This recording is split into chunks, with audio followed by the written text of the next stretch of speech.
¿Qué no hace? ¿Qué no hace?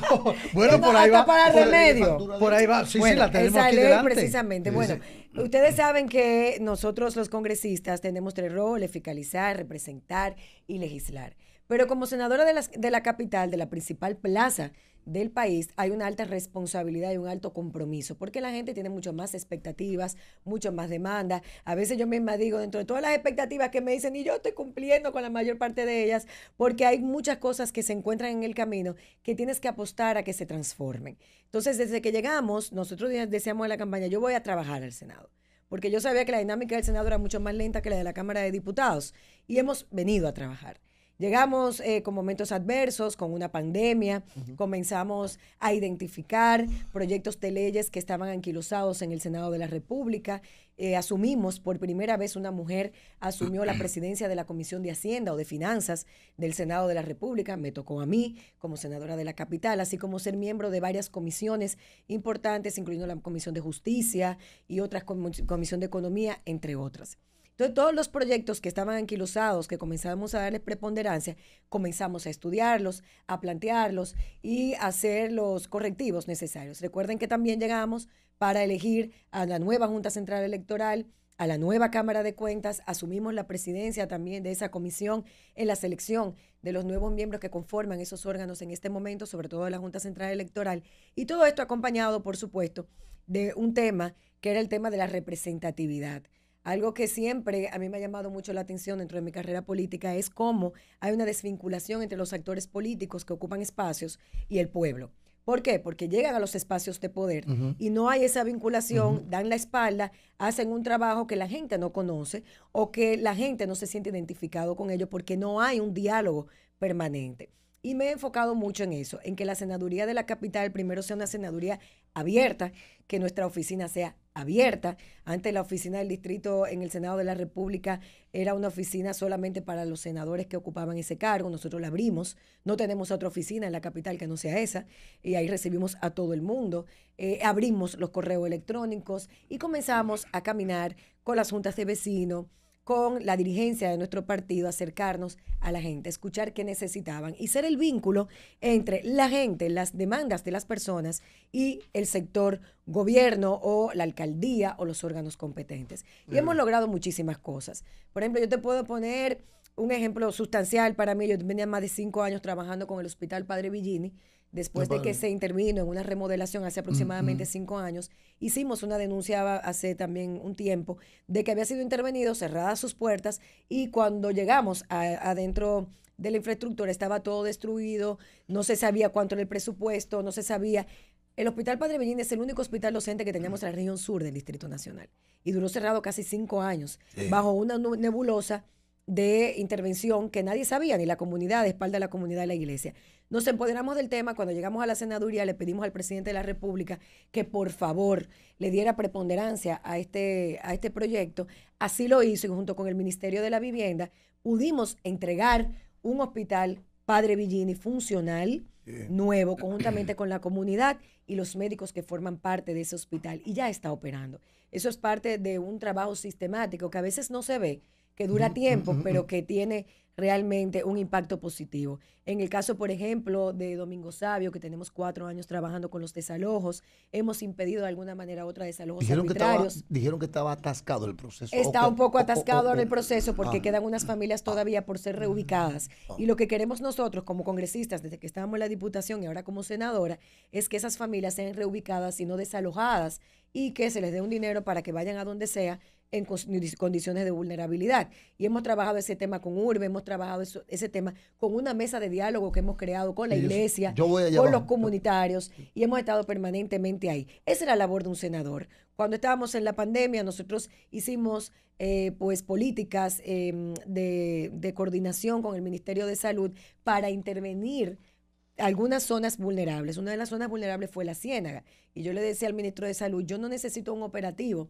y que me pongan espacio en algunos lugares del distrito. Yo lo que necesito es que el Ministerio de Salud me acompañe puerta con puerta a ir a inocular y que la gente entienda que aunque no salga de su casa, el Estado puede ir a ayudarla para que tenga una inmunidad frente a una pandemia que no sabemos los estragos. O sea, esa permanencia en el territorio que a veces no se ve y que uno tiene que hacer. Hemos trabajado de la mano, por ejemplo, que nosotros propusimos la ley de discapacidad, una reforma integral, que duramos 1 año y medio trabajándola con todos los sectores, tuvimos una cercanía muy fuerte y la tenemos todavía con la escuela sordociegos de discapacidad múltiple que está aquí en el Distrito Nacional. Encontramos una situación calamitosa cuando llegamos para más de los más de 100 estudiantes que están allí.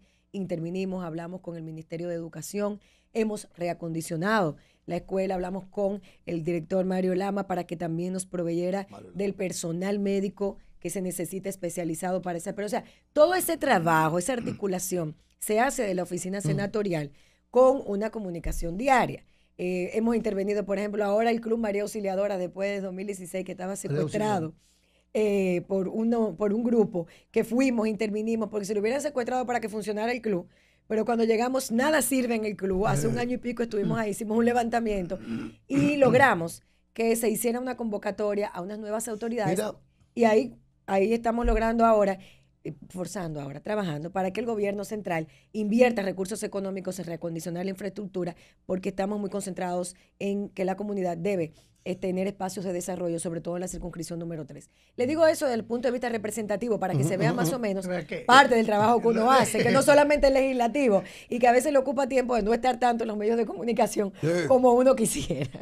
Mira, Farideh, a mí me preocupa sobremanera mucho el hecho de que, por ejemplo, Farideh Raful, antes de llegar al Estado, tiene un montón de sueños, de inquietudes, de propuestas, de iniciativas. Farideh y todos los dominicanos. Sí. Pero por el modelo político que nos hemos dado, cuando tú llegas al Estado, senadora, entonces ya uno se da cuenta, y eso me preocupa mucho, que ya no es lo que... por más buena que sea la iniciativa de Farideh Raful, ya en el Estado entran otras fuerzas que inciden... Están por encima de ella. Que están por encima de ella. Y muchas veces ese sueño hermoso por una República Dominicana mejor se va a la porra porque tú no tienes fuerza sola para impulsarlo. Ese modelo político, yo sueño con cambiarlo. O sea, yo siento que la República Dominicana a ese nivel no va bien. Y para terminar, ¿cómo es posible que un modelo económico tan exitoso como el nuestro, cómo es posible que produzca al mismo tiempo una tendencia a la vuelta por Guatemala? No importa si me muero o si no me muero en el trayecto. La vuelta por Nueva York. O la Yola. Descríbeme eso desde tu psicología. Claro. ¿Qué podemos hacer, senadora, para devolverle la esperanza a este país? Mira, eso es un punto muy importante que tú has tocado, porque yo siempre digo, yo no estoy en el gobierno, yo estoy ocupando una curul desde una posición evidentemente que no es la oposición, sino desde un partido que llegó al gobierno y que construimos este triunfo juntos después de un desgaste de una fuerza política que debilitó sustancialmente las instituciones del país. Y eso es una realidad. O sea, tú ver el Ministerio Público, tú ver las instituciones cómo operaban, cómo funcionaban, todo este escándalo de corrupción. Lo que ataca a la corrupción no es precisamente que tú te enriquezcas y que tú seas ladrón o que tú de manera desproporcionada te valgas del dinero del pueblo. Lo que la corrupción afecta es realmente los derechos de todos, porque las instituciones donde opera esa corrupción deja de ser un garante de derechos para la gente. Y ahí es que está el problema. Nosotros llegamos al Senado de la República. Yo, por ejemplo, y sí, hay fuerzas mayores que operan dentro de una estructura, porque el Estado es una estructura donde hay muchos intereses y a veces uno que se mantiene de alguna manera u otra más independiente en algunas áreas puede representar un problema para esos intereses y más si estás en esa posición. Entonces tú te debates entre una línea muy fina de tengo que seguir coherente, hacer una labor honesta, una labor decente, una labor digna, tengo que levantar mi voz cuando tenga que levantarla para que las cosas vayan como yo entiendo que deben ir, que no necesariamente debe ser la verdad absoluta, pero sí es mi visión y tengo que mantenerla y fijar posición. Y lo hemos hecho. Y yo quisiera que nosotros transformemos las cosas. Y de hecho, ahora cuando tú mencionabas eso, yo dije, mira, hemos transformado algunas. Por ejemplo, La ley de desarrollo fronterizo, que fue lo primero que yo encontré cuando llegué a la Comisión de Hacienda, era una ley que vencía después de 20 años, que había tenido varios recursos de inconstitucionalidad por parte de un sector empresarial que quería que esa ley dejara de existir para seguir sacando beneficios a favor y no permitir que sectores de medianos empresarios o comunitarios de esa zona fronteriza tuvieran un nivel de desarrollo. Y nosotros nos impusimos en el Congreso. Esa ley tenía años ahí guardada, engavetada, respondiendo intereses. Y yo recuerdo que cuando yo llegué a la comisión, que fue una de las primeras comisiones que yo presidí, hubo un sector empresarial que me llevó un proyecto de ley y me dijo, esto es lo que usted va a estudiar. Y yo le dije, yo no sé cómo operaban las cosas aquí, pero a partir de ahora esto cambia. A partir de ahora los congresistas somos los que decidimos, o nosotros los escuchamos y decidimos. En la ley de ordenamiento territorial tenía prácticamente 14 años en el Congreso engavetada, porque había un sector empresarial que tampoco la quería. Y personas que se acomodaron en el puesto que no querían consensuar ni enfrentar intereses. Y en 2 años, como presidenta de la comisión, lo hicimos posible. Y fue como una especie de dinámica donde nos dijimos de todo, donde hablamos de todo y donde yo aprendí a que, bueno, estamos aquí, cada uno de ustedes representa intereses, todos van a salir igual de satisfechos de aquí, pero con una ley que pueda ayudar al desarrollo. Esas cosas son cosas que cambian. La elección de una nueva Junta Central Electoral o de una nueva Cámara de Cuentas, que cuando llegó al Senado, lo primero que dijimos, vamos a entrevistar de nuevo. La gente decía, ¿cómo van a entrevistar? Si hay una terna, lo que se acostumbra aquí a elegir el primero que está en la terna. Exacto, claro. Y ya, eso va por default. Y nosotros dijimos, no, ¿por qué? Vamos a investigar. Y vamos, tú no puedes decir, bueno, pero a lo mejor ustedes debieron elegir. Sí, pero tú no puedes decir que esas 5 personas que están ahí ocupan cargos de dirigencia en ningún partido político. Y sí había personas que encabezaban esas ternas, que sí formaban parte de un partido político. Y yo creo que eso es parte de un cambio institucional. Ha habido. O sea, hemos ido rompiendo. Lo que pasa es que los cambios se dan a través de un proceso. A mí me preocupa mucho la desigualdad social. Eso que tú mencionabas. El tema del endeudamiento público, de la política de endeudamiento, que se me ha atacado mucho con el tema de que, bueno, Farida anteriormente con los préstamos y ahora no. No, señores. No. Vamos arriba. Y eso yo quiero explicarlo, porque cuando yo fui diputada, atacaba una política de endeudamiento que se sustentaba sobre la colocación de bonos en el mercado internacional, más que préstamos con multilaterales, por lo cual era más cara la deuda. Y en segundo lugar, a veces esos acuerdos con multilaterales hacían una recurrencia en parte de cosas que ya se habían financiado anteriormente. Me explico. Cuando yo llego a la Cámara de Diputados, veo un proyecto de financiamiento que va a ser el órgano ejecutor de Sur, y cuando reviso los circuitos, veo que parte de esos circuitos ya han sido aprobados en otro proyecto de financiamiento. Cuando hago el cuestionamiento de qué pasó y por qué estamos financiando nuevamente esos circuitos, nadie me responde. Y yo le elevo mi voz, porque tienen que rendirle cuenta al Congreso. Claro, no puede haber dualidad. Correcto. Pero cuando yo era miembro de la Comisión de Hacienda en la Cámara de Diputados, al principio lo que se estilaba era que cuando llegaba un proceso de préstamo con un multilateral, llegaban y el informe estaba prácticamente hecho en la comisión y solamente se votaba. Y cuando fuimos diputadas, junto con el diputado Fran Paulino, y levantamos nuestra voz, se mejoró el tema. Aunque fueran a aprobarlo, por lo menos se discutía y se invitaba a los ministros. Ahora, ¿qué se hace? Ahora desde el Congreso, lo que hemos dicho, no, espérate, desde el Senado, yo no quiero que se repita esa historia. Si va a haber financiamiento, tiene que haberlo desde el punto de vista de una transparencia mayor, y lo hemos impuesto. Pero aparte, entendimos también, y lo decía desde la Cámara, el PLD logró una política de financiamiento durante 10 años con un presupuesto con déficit. El déficit se cubre con financiamiento. Claro. Entonces, no podía llegar el presidente Luis Abinader y de repente, de golpe y porrazo, con una varita mágica, decir, ya no hay déficit, ya no cojo prestado. Y además una pandemia. Porque no hay que pagar. Y a eso se le suma el tema de la pandemia, donde el 60% de los préstamos fueron precisamente, primero, para la adquisición de las vacunas, en las que muchos de nosotros no creíamos que nos iban a entregar. Más los insumos, más la planificación, más el personal médico, más los subsidios, señores. Una locura. No, aquí se puso el subsidio. Que era la vida de la gente. Todavía, la inflación, o la vida de la gente. La inflación que estamos viviendo todavía es un lastre de todo eso a nivel internacional y del alto índice de los precios. Y eso, evidentemente, con un país que ya viene con una desigualdad social, fomenta de alguna manera u otra una desesperanza estructural que nosotros para poder trabajar ese tema tenemos que crear más oportunidades, tenemos que crear más empleo. Y yo digo siempre, el Estado no puede ser el principal empleador. El sector privado debe ser el sector y la fuerza productiva número 1 para poder ayudar a desarrollar el país con el empleo de las personas, pero eso tenemos que construirlo. Y yo creo que poco a poco se va a ir avanzando y cultivar el tema educacional para mí es sumamente profundo y que yo creo que debemos implementar más recursos y más esfuerzos en poder hacerlo para dar a la gente herramientas que tengan más oportunidades. Faride, aquí tenemos nosotros un abanderado. ¿De qué? Sí. De la justicia social, Sí, de los cambios, de los derechos de los pobres. Un comunista de eso. Yo le digo a él, es de broma que le digo. Él lo sabe por el afecto. Es que Michael Miguel es hijo de la nostalgia, Sí, como sí, yo. sí. Me viene esa nostalgia, sí. Faride, ¿por De qué la es Sí, yo tan soy hija de la difícil? nostalgia, Sí, yo soy hija de la sí, sí. nostalgia. Vengan gente, vengan pueblo. Oye, Faride, ¿por qué es tan difícil en la República Dominicana la revisión de ese salario mínimo? Sí. ¿Por qué es tan difícil sacar de la miseria Esta no es fácil. chelito de 12,000 y 15,000 pesos? ¿Cómo puede? ¿Cómo es que va a ser el sistema legal? Estamos hablando de las cámaras. ¿Cómo podrá incidir en que esto cambie, por amor de Dios? ¿Qué podrán ustedes hacer? Yo sé que no es fácil. No es fácil porque el tema de finanzas públicas se trabaja en base a un presupuesto.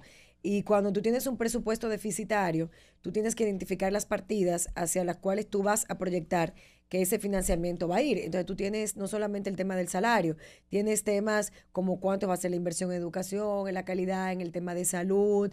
A veces lo urgente se ocupa el espacio de lo prioritario, como fue el tema de la pandemia. Tenemos que ocuparnos de lo urgente. Lo prioritario pasa a un segundo plano porque había que salvar a la población. Claro. Se han hecho, fíjate que en estos 2 años y pico se han hecho aumentos dentro del comité de salarios, que forma parte, que es tripartito, tanto el gobierno como el sector empresarial y el sector sindical, se han hecho más de 3 y 4 aumentos en estos 2 años y pico, pero todavía deja de ser suficiente. El presidente de la República, desde su promesa de campaña, habló de dignificar el salario de los policías y lo ha ido haciendo gradualmente. Quería hacerlo a $500 desde que llegó, pero dada la situación no ha podido, lo ha hecho gradualmente.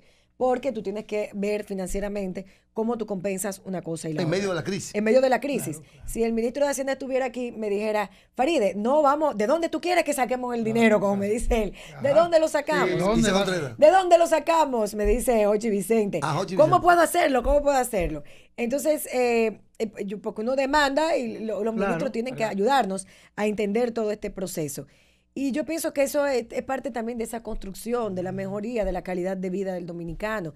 Esto que ustedes mencionaban anteriormente, que nos costó 2 años, la ley de ordenamiento territorial, aunque no sea desde el punto de vista efectivo, lo que usted va a ganar, cómo se le va a aumentar. No, señores. Cuando tengamos un territorio más organizado, tendremos servicios públicos de calidad para llegar a la gente que lo necesita. Eso va a reducir el costo de vida. Por eso era tan importante esta ley de ordenamiento territorial, que va a ser, que fundamente que establezca criterios para poder desarrollar el territorio. Eso reduce. Cuando tú tienes educación de calidad gratuita, tú reduces también el costo de la vida. Cuando tú tienes una ciudad donde hay transporte alternativo, tú reduces el costo de la vida, porque no necesariamente tienes que comprar un vehículo. La tanda extendida, cuando tienes tanda desayuno, extendida, y ahora transporte escolar. Transporte eso tiene que escolar. tener un impacto en la familia. Claro, todo eso reduce el costo de la vida. Cuando tú tienes menos... Es un paquete. Claro, cuando tienes menos delincuencia, eso reduce el costo de vida, porque no tienes que pagar tanta seguridad. Entonces, ese tipo de temas hay que trabajarlo de manera integral. No solamente verlo, gano tanto, porque nosotros podemos ganar $1 millón y lo vamos a gastar igualito, porque las necesidades del ser humano las va a ir creando. No, claro. Lo importante es tener... A más ganancias, más claro. Yo te quiero plantear algo.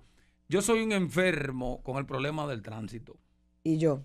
Yo creo yo soy que una enferma hemos y una dado sufrida. tanta vuelta al problema de la circulación, que este señor se ha inventado una vaina de que parqueate bien, él cree que esa es la solución. Eso no es así. Yo creo que hay puntos, sí, él se inventó una vaina ahí, porque duró 20 años hablando de carros Tesla. Él cree que está en Londres, pero está bien. Está bien. No me voy a contar en la cosa que ustedes dos son 2 ancianitos ya. Yo soy el más joven de los dos. Pues mira qué es lo que pasa, Faride. Y quisiera que el Congreso pudiera aparte de esa ley que se inventaron ahí del Intran, que para mí es un nombre muy largo, pero el caso, por ejemplo, de la Isabel Aguiar, el Terrible. caso de la propia Lincoln con 27, que no tiene hoyo, no tiene nada, es un problema de manejo. ¿Cómo ustedes ven alguna solución paulatina, pero de inicio? ¿Cómo la ve la senadora de la capital, senadora del Distrito Nacional? Mira, la solución que yo veo desde mi visión, ¿verdad? Como ciudadano. Como ciudadano, como sufrida. Yo digo, miren, y vamos a decirlo claramente.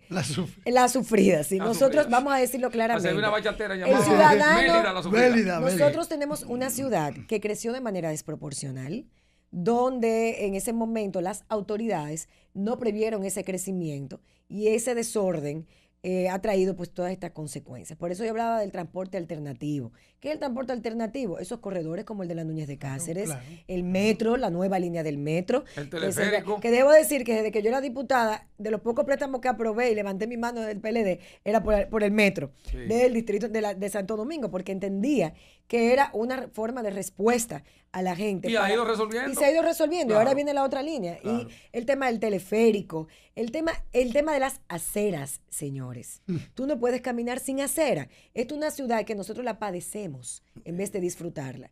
Cuando tú sales a 1 hora de tu casa, tú tienes que calcular 1 hora para recorrer menos de 5 kilómetros. No, 1 hora menos. Eso en un ambiente, en una persona que venga sin luz en su casa, que amaneció sin luz, que no tiene dinero suficiente, que tiene una deuda en el colmado, que anda en un vehículo, que tiene calor, ¿qué tú crees que va? Es algo que va en algún momento a otro explotar. Claro. Y uno mismo viene cargado. Es una ciudad hostil. Entonces, la mejor manera para nosotros trabajar y hacer una ciudad donde la disfrutemos más, yo creo que es eso, el transporte alternativo, las aceras de calidad, que tengo que decir, para las personas que no lo saben, el Ministerio de Obras Públicas y el Ayuntamiento del Distrito Nacional han hecho un acuerdo presupuestario donde ya se ha licitado por más de 500 millones de pesos todas las aceras del Distrito Nacional. Y ya se están haciendo, tanto en la circunscripción 2 como en la 3 como en la número 1.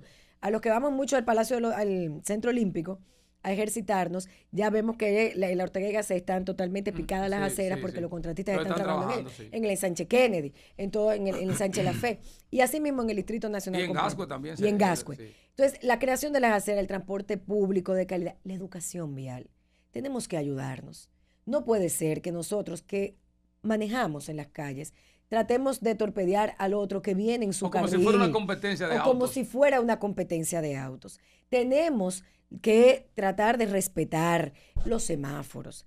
Por eso es educación vial. Todo es, miren, que todas las soluciones son integrales. Claro. No es de golpe y porrazo. Claro. Parquéate bien. Yo no sé si lo va a resolver. Como no sé si lo va a resolver tampoco el tema de poner de una vía, de otra vía. Yo creo que mientras nosotros tengamos soluciones alternativas, podemos tener Yo una quiero, ciudad por ejemplo, decirte que la funcione avenida mejor. Y el Milla tema de los está mejor motores. ahora con la vía, con el cambio de vía, mejor. Está Ahora, mejor. yo te plantearía algo como legisladora. Ustedes deben contemplar, incluso por un asunto hasta político. En el caso de Pinturas, Sí. se aprobó una resolución que sometió el senador Franklin Rodríguez hace El senador de unos San cuantos Cristóbal. meses, senador de San Cristóbal de la Fuerza del Pueblo, mi hermano y amigo, solicitando la intervención, porque ya era un proyecto que venía caminando, de hacer un túnel o un elevado sí. allí. Por el tema, porque uno dura casi 2 horas para Claro. salir. Así Tú vas a mismo. salir de la ciudad y No, dura no, 2 2 horas. horas. Así O mismo. sea, tú vas a recorrer 90 Así kilómetros. para y tú llegar. duras- Una cosa terrible. Yo he durado Tú 4 nada más aquí que yo he durado 4 horas para llegar a la Claro, Constanza. claro, Y claro. 5 horas para llegar a Claro. Puerto Plata. O sea, una Sí, sí, locura. sí, sí, Tú no, duras no, más aquí. saliendo de la ciudad. Sí, exacto. Entonces, incluso se ha planteado como alternativa que el peaje de la autopista Duarte se va a mover No, lo van a también mover. para el kilómetro 40 Sí. para tratar de evitar Sí. también que se torpedee. Esas alternativas son importantes. La exclusión de los camiones Sí. a las horas Sí. en que las personas están en las principales vías del polígono Ahora, central del tú como distrito, senadora de la sumamente capital, importante. yo te- Y el tema de la tú me vas a hacer circunvalación. una pregunta, ¿verdad? Espérate, no. Pero ustedes hicieron la entrevista y yo entré Vamos a ahora ver, que vamos a estaba- sincronizamos tranquilo, esto, ¿eh? No, Bueno, tranquilo, bueno. tranquilo. Ah, Senadora, bueno. la senadora es un artículo de lujo. Mira, dos cosas. Ay, Dios, qué. Dos cosas. En primer lugar, ¿por qué ustedes no contemplan lo siguiente? Ajá, Para comenzar, te está hablando un ciudadano sí. que, por ejemplo, y anótalo, pasaportes, las oficialías del Estado Civil Ujú. tengan doble horario. ¿Por qué? Resulta que después de las 4 de la tarde, tú tienes la ciudad colapsada. Michael Miguel trabaja en Plaza Lama y tiene que renovar el pasaporte o tiene que pedir un permiso que no se lo dan todos los días. Sí. ¿Por qué esas instituciones, poetas, no tienen un servicio extra como en Estados Unidos, por ejemplo? Yo siempre he dicho que aquí todos los empleados públicos salen a las 4 de la tarde, pasa por aquí por el Huacal, tú no puedes pasar porque la esposa mía trabaja allí. Entonces, ¿cómo no contemplamos de que servicios vitales pudieran tener un horario y el PRM pudiera utilizarlo hasta políticamente? ¿Por qué? Bueno, Michael Miguel y yo entramos a las 8 de la mañana, a las 7 de la mañana, salimos a las 3. Pero a las 3 entra otro equipo que le da servicio a la población. Estoy hablando de instituciones de servicio como la CAS, como las EDES, como pasaporte, como las oficialías. Yo quiero que tú sepas que cientos de ciudadanos que viven en Estados Unidos han perdido hasta vuelo porque no han podido conseguir con 10 días, 15 días aquí un acta de nacimiento. Eso es una buena Entonces iniciativa. me gustaría que como senador, en uno de esos turnos que los senadores tienen, pudieran tocar eso. Porque también eso pudiera descongestionar la ciudad. Igual que el uso del documento único. Para mí siempre ha sido muy cuesta arriba que uno iba a la Dirección General de Pasaporte y te solicitaba un acta de nacimiento. Entonces, pero el acto biométrico de la cédula no está en un sistema donde la Dirección de Pasaporte... Se supone que es confiable ya. Tengo que emitir más burocracia, más papeleo. Y son parte de los temas que el Estado tiene que eficientizar en el servicio público. Yo creo que es totalmente válido. Faride, mírame la cara. Vamos a dejar al romántico. Sí, mírame la cara. Cuidado, te juro que por lo que yo más amo en la vida, que es mi papá que está muerto, que yo quisiera que Luis Abinader ganara en el 24. Lo juro formalmente. Grábame eso. Por razones. Bueno, por muchas razones. Que somos dos. Por muchas razones. Ajá. Ahora bien, Faride, querida, tengo miedo con el partido. El modelo de funcionalidad del partido a mí no me satisface. A mí no me gusta que esté Carolina ahí. A mí no me gusta que esté Paliza ahí. Porque la política siglo XXI, la de ahora, ya es un asunto inextricable, eso es complejo eso. Entonces como que, la hija de Hipólito, yo no estoy en eso. Yo no le hago ese coro a Hipólito. Bueno, yo necesito que tú me digas, que tú me hagas me describas la anatomía de ese partido. ¿Tú piensas que el partido tiene, la estructura del partido tiene las condiciones, las variables necesarias para ayudar a que ese señor haga un buen papel y gane otra vez? Porque yo lo que siento que el partido, primero él ha sido muy, Luis, hoy hice un comentario, que ojalá que lo pongan ahí, totalmente contra Robertico, rabiosamente, porque yo digo que los gobiernos dominicanos han implantado una transmisión oligárquica de la riqueza. Pero venga acá, ¿cómo me habla a mí de Robertico a esta altura de juego? Un partido en el 2023. No, pero aguanta, Robertico. Aguántalo ahí, señor presidente. Páralo ahí. No, pues no se lleva de nada de eso. Háblame de eso, porque no quiero como... Mira, bueno, sí. Voy a partir del principio, ¿verdad? Yo creo Perdóname la pregunta. El PRM... No, perdóname la hora, ¿verdad? Perdón la hora. El PRM es un partido que todos sabemos su origen y que fue estructurado después de una división, de un rompimiento con una organización política en la que lo que militábamos por una ideología y por todavía la herencia de ese manto ideológico. Yo pensaba que tú ibas a incidir más en el partido. Yo pensé que tú ibas a incidir más. El tema aquí es que nosotros venimos de ese rompimiento del peñagomismo histórico y de esa identificación que teníamos. Se creó este Partido Revolucionario Moderno con esos mismos simientes, con la misma base estructural, la misma base social. Y logramos una hazaña política apenas un año de habernos constituido, que fue participar en unas elecciones, sacar alcaldes, diputados y 2 senadores. En ese momento, en el año 2016. Esa base social del partido político se articuló después de una convención interna sin muchos traumas, donde el presidente, ahora presidente de la República, Luis Abinader, fue electo candidato. Y en torno a él se giró pues todo este tema de organizar una estructura que nos llevara al poder y que pudiera hacer y movilizar un cambio, una transformación en un país donde estaban dadas ya, porque hay que decirlo, y uno es uno y sus circunstancias, ¿no? Estaban dadas ya algunas de las condiciones claro, para que surgiera una fuerza política distinta a la que estaba gobernando. Un desgaste político, como dijo, un secuestro institucional, mucha corrupción, se destapa un caso internacional. Un aire de cambio. Exacto, se destapa un aire internacional, ya una situación de exceso de poder que se demuestra en diferentes ámbitos, de gente demostrando su fuerza política, donde un senador era como un dios. Yo siempre digo, yo nunca me voy a olvidar una vez que vi a un senador que yo pensé que llegaba el presidente Danilo Medina. Ahora yo soy senadora y yo ando con un chofer y ya. Porque yo soy senadora, yo soy servidora pública. Yo no soy más nada, yo ando sola. No pasa nada. No pasa nada, pero yo soy servidora pública. Yo soy una servidora pública. Yo no estoy ni por encima ni del bien ni del mal. Nadie lo está. Yo estoy para rendir cuentas y trabajar. Ese es mi rol. Entonces, todo ese cambio de imagen que se necesitaba de humanizar la política, el PRM logró construir. Y gracias a ese PRM, esa estructura que eligió a Paliza como presidente, a Carolina como secretaria general, a mí en ese momento como vicepresidenta del partido, que hicimos una convención interna y ganamos con votos, que elegimos en ese momento a cada presidente de zona por votos, en un ejemplo de democracia, pues supimos cohesionarnos para lograr ese triunfo electoral y sumar más personas de otros litorales. Llegamos al poder.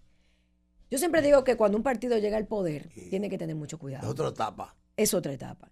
Porque tú no puedes trabajar sobre la base de un gobierno debilitando la institución que estructuralmente te consolidó para llegar a ese gobierno.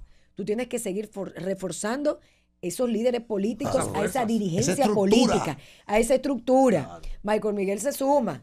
Perfecto. Pero quien me garantiza el voto en Capotillo o en la Escuela Chile de San Carlos es el presidente de la zona, es el director del colegio electoral, del recinto electoral, que sabe quiénes son mis votantes. Siempre ha buscado el voto. El que busca el voto, el que se compromete por mí, que soy la candidata a senadora, el que se compromete por el presidente de la República y el que cuando se gana o se pierde, el que se apasiona y vive en la zona.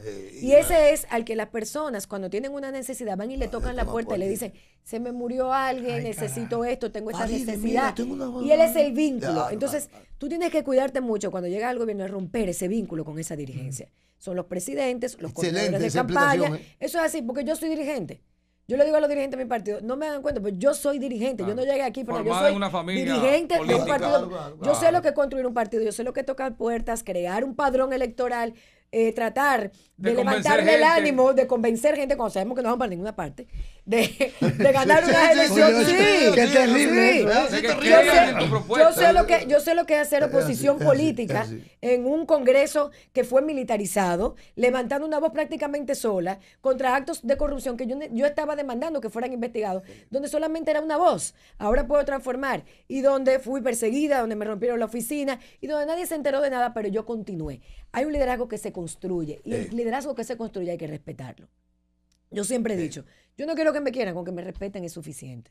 Y el respeto se gana en base al trabajo. Entonces, ese punto yo creo que quizás en esta transición nos hemos descuidado un poco.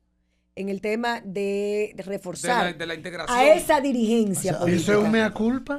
Sí, no, yo lo hago públicamente y lo hago internamente. Yo lo he hecho. Y yo soy miembro de la dirección ejecutiva, yo lo hago internamente. Y yo creo que la fortaleza de todos los partidos políticos democráticos es hacer una autocrítica hacia dónde vamos y cómo vamos. Yo creo en la permanencia del PRM en el poder con Luis Abinader. Creo que es un hombre honesto, con muy buenas intenciones. Muy buenas intenciones, un hombre serio, que tiene un ejército de hombres y mujeres que están trabajando con esa visión. Otros no tanto, pero esa es la dinámica y esa es la democracia. Sí. Y en lo que vamos construyendo mayor institucionalidad tenemos que contar con todo el mundo, lamentable o afortunadamente. Pero el simple hecho de que el dirigente o la cabeza de ese proyecto sea una persona de esa naturaleza es una garantía para el país. Y yo entiendo que esto no es un problema de que gane el PRM, de la conveniencia, no, es un problema país. Yo quiero que este país, las instituciones sean más fuertes, que el Congreso sea más independiente, que el Ministerio Público sea más independiente, que la justicia no se vea elegida por miembros de un partido político como se hacía anteriormente, sino que se elijan a personas que tienen la capacidad y que vengan. Yo creo... El país que creció. Claro, yo creo en una dirección de la CAS, por ejemplo, como la de Fellito Suberví, que antes uno no la veía en la calle, ahora la ve trabajando. Yo creo en un INAPA encabezado por un Wellington Arnaud, que está haciendo un gran trabajo y que están entregándolo todo. todo. O sea, yo creo en la capacidad de muchas personas que están trabajando en este gobierno que pueden hacerlo bien. Y el manejo macroeconómico que se ha hecho da cierta estabilidad a los sectores y a los poderes fácticos para poder continuar. Ahora, ese engranaje entre partido y gobierno tiene necesariamente que mejorarse. Yo soy miembro de la dirección ejecutiva, creo en que hay que sumar de todos los litorales, pero sobre todo como dirigente política que se ha ganado un espacio que no se lo han regalado, creo que nosotros debemos, en base a la meritocracia, dar los espacios que corresponden. Faride, como ya terminó, ¿qué significa Tony Raful en la vida de Faride? Mi papi. El poeta. El poeta, el señor, honorable, excelentísimo señor embajador en Italia y más países concurrentes. Mi papá es mi amor, mi referencia más hermosa, donde gracias a su ejemplo y a su protección, al deseo que él siempre tenía de andar conmigo, que todavía no entendemos por qué conmigo, pues me sensibilizó acerca de muchos temas que tienen que ver no solamente con el ámbito cultural, sino la política. Yo me crié en un hogar muy versátil, donde en la mañana hablábamos de política, donde estaba el otro José Francisco Peña Gómez las tardes, discutíamos en un almuerzo acerca de lo que estábamos haciendo cada uno de nosotros en el colegio, eso fue papi y yo.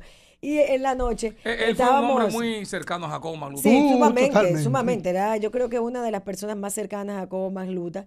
Y luego el otro José Francisco Peña Gómez, y vivimos procesos interesantes históricos y políticos en mi casa, pero en la noche entonces aparecía Sonia Silvestre, Víctor a cantar, Jackie Núñez del Risco. Eso fue en el Líbano, recuerdo. Qué maravilla, en el Líbano. Eso fue en el Líbano, una reunión que tuvimos con el presidente del Líbano, donde fuimos reconocidos como parte, el papá de mi papá era libanés y parte de la diáspora residente fuera, claro, entonces del reconocido. Entonces mi papá es eso, entonces es esa mezcla de sensibilidad y compromiso político honesto. Yo recuerdo que mi papá siempre nos dijo, si quieren hacer política o trabajar en la política, nunca se van a enriquecer de ella. Hay riesgos que se van a correr, hay sacrificios que tienen que asumir, esta mamá y papá, y si no tienen pues la tolerancia para hacerlo, es mejor que no lo hagan. Papi siempre conmigo ha vivido muy aprensivo, porque yo soy la primera hija de mi papá, somos 2 hembras. Y quizás la más cercana hace lo mismo que él. Yo le digo, mi papá tenía 5 trabajos, yo también tengo 5 trabajos, ahora tengo 3 nada más. 3 trabajos, mamá, sí, ahora mismo. Ahora 3 nada más. Y solo de la senaduría con todo lo que implica. Y papi siempre ha vivido muy aprensivo porque en una sociedad que él conoce bastante bien, tener una mujer que esté tomando posiciones, que la juzguen, que se difame, a veces él quiere salir a luchar y yo le dije, oye, deja que las cosas fluyan. La verdad al final se impone y el trabajo es lo que realmente hace posible que las personas se ganen sus espacios. A mí todo lo que digan de mí me tiene sin cuidado, porque yo sé perfectamente quién yo soy y los que me conocen también el trabajo que hacemos. O sea que eso no, para mí, pero él vive muy aprensivo como padre. Distinguida, final. ¿Usted aspira a reelegirse en su posición? Aspiramos a seguir en la senaduría del Distrito Nacional. Ahora comienza un proceso de campaña preelectoral, donde esperamos contar con nuestro partido político, ¿verdad? Que es el PRM, seguir ayudando al partido a que pueda transformarse, acercarse más a una ideología socialdemócrata, como dicen los estatutos. Sería bueno, que sería bueno porque ahora somos una maquinaria electoral, pero eso es otro tema. Y sí, aspiro a continuar. Creo que hay reformas que todavía están en camino, como es la reforma del Senado, que ya la iniciamos y que nos tomaría un tiempo más. Y además creo que definitivamente el trabajo que estamos haciendo marca un antes y un después para el Distrito Nacional y que las personas tienen que formar parte de esta transformación y nosotros queremos continuar contando con el apoyo y el respaldo de tantas personas. Tú sabes que yo quería que tú vinieras a hablar contigo en algún momento determinado. Claro. Porque a veces la distancia hace... La cruel distancia. Como dice Jorge Lavat. Como dice Jorge Lavat. La distancia, ¿sabes? Es como el viento. Qué lindo, apaga el fuego pequeño, pero enciende aquello grande. Sí, necesitaba ver a Faride de cerca. Porque se me estaba creando en mi corazón un sentimiento medio rarito. Porque como en la distancia. Eso yo dije cuando yo digo, wow, la distancia. Pero es verdad, la cruel distancia. Yo creo que otra cosa, tú la querías ver por otra cosa. No. Mira qué lindo. 8, Faride, muchas gracias. Gracias a ustedes. No me gusta eso. Yo espero que me inviten pronto. Mira qué lindo. Quiero qué linda se ve la senadora ahí. No, pero es que la luz y la cámara de aquí. Quiero decir algo antes de irme. Sí, cómo no. Para todas las personas... para todos los ciudadanos del distrito, pero Los sobre todo capitaleños. para los capotilleros. Estoy muy orgullosa del trabajo que estamos haciendo en Capotillo? Capotillo. ¿En la 42? Desde que iniciamos, Salió. en la 42 se va a Tranquila. intervenir. En el túnel ya iniciamos ¿En el la túnel? obra, ya Tranquilo, iniciamos Michael. Oye, la túnel. obra de Yo remozamiento soy del túnel. que será entregada en 6 meses. está El hablando. Politécnico Santa Clara de Asís, que es el único politécnico que tenemos en el Capotillo, la iglesia se comunicó con nosotros y logramos, a través del presidente de la República, el ministro de la Presidencia, buscar los recursos para adquirir un solar al lado y garantizar que el Ministerio de Educación amplíe ese único politécnico que no podemos aceptar. Bueno, eso es bueno. El tema del multideportivo que será entregado también próximamente. Estamos tratando de incidir para cambiar esa cosa. Y nuestros Ayúdame un padres poquito con las drogas de del Capotillo. Santo Cura de Ars, mis padres Sí. de Santo Cura de Ars, Sí. que nos han solicitado la ayuda de un asfaltado para ese colegio, que es el colegio de referencia allí, que se va a convertir en un politécnico y estamos trabajando Ay, qué en bueno, eso. qué bueno. Gracias al Ministerio de Obras Públicas también logramos el asfaltado. Ayuda al mercado. Y el mercado de la Duarte. estamos Ay, es en el impenetrable. Mercado nuevo. y el de la Sursa. Yo voy allá. Y el de la Sursa ahora estamos Sí. iluminándolo nuevamente Ok. porque se nos roban las luces. O sea, estamos trabajando, pero yo creo que esas pequeñas cosas son las que transforman y garantizan que la gente tenga más. Porque de Capotillo sale lo feo. Y de los sectores vulnerables no sale la cantidad de personas que trabajan buena, diariamente gente buena. para ganarse la vida y se despiertan de madrugada para dar sustento digno a sus familias. Yo creo que somos más. ¿Qué es lo que tú Gracias, querías Faride. decir, Faride? Le digo a la gente de la capital que... Quiero decir a la gente de la capital que seguimos trabajando en el territorio y vaya. que estamos abiertos y que pueden escribirnos también y que estamos en las redes sociales y que, señores, esto es un compromiso de todos. Yo digo, la capital somos todos. Yo soy la senadora de la capital, de los del PRM, PLD, de los que me adversan, de los que no me adversan. Yo soy de todos y para todos, porque lo importante es hacer las cosas en colectivo. Mira, dicen que Dios es perfecto, que a todos Así con es. perfección, que sé yo cuánto. Mira la cara a Ansel y mira la de Faride. Ahí se cayó la vaina. Vamos a la pausa, señores. Después de la pausa. Ansel, mira. Vamos a Estás la escuchando la opción de la mañana para que el país se exprese. Originamos nuestra señal en Santo Domingo, capital de la República Dominicana, por Independencia FM como emisora matriz para la capital en los 93.3, para el sur y el este 103.9, para el Valle de San Juan y el Cibao, qué buena 105.5. Enlazamos con todos nuestros pueblos del país a través de la calle 96.3 y estamos vía satélite a través de la internet. Este es el más poderoso emporio radial conformado por más de 80 emisoras en toda la geografía nacional al servicio de los dominicanos. Somos la gran familia Telemicro.